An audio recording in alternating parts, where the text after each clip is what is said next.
The Great Age of Castles.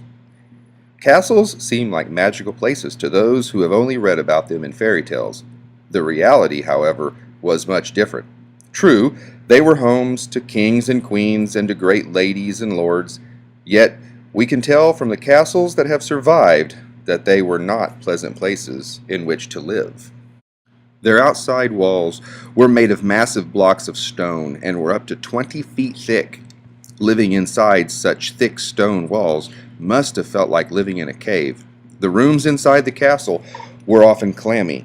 In the winter, icy drafts blew through the narrow, glassless windows. In the heat of summer, the stench from the animals kept inside the castle, as well as from the unwashed bodies of the people, would have been overpowering.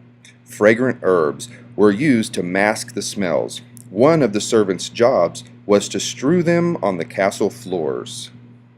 The Great Age of Castle Building was the 700-year period from around 800 to 1500. Castles built at the beginning of this period were fairly simple wooden constructions. These have long since disappeared. The ones built later were made of stone and were much more elaborate. They had many private rooms and splendid furnishings. There was a great hall where banquets were held and visitors were greeted and entertained. The main reason for building a castle was to provide a sanctuary in times of danger. The castle protected not only those who made their homes inside its walls, but also those who lived in the vicinity. They could move inside the castle grounds if a hostile army approached.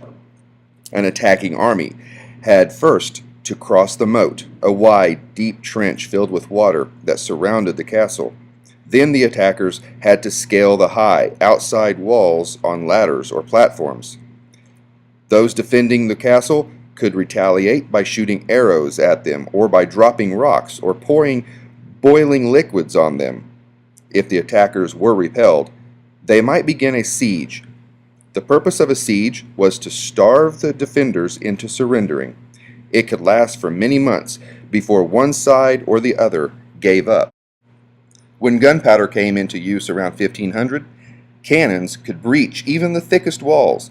Castles were no longer the havens they had once been. Many were abandoned and fell into ruin, but a number of them are still standing. In some cases, their modern owners have restored them and made them more comfortable for today's occupants by installing modern plumbing and electricity.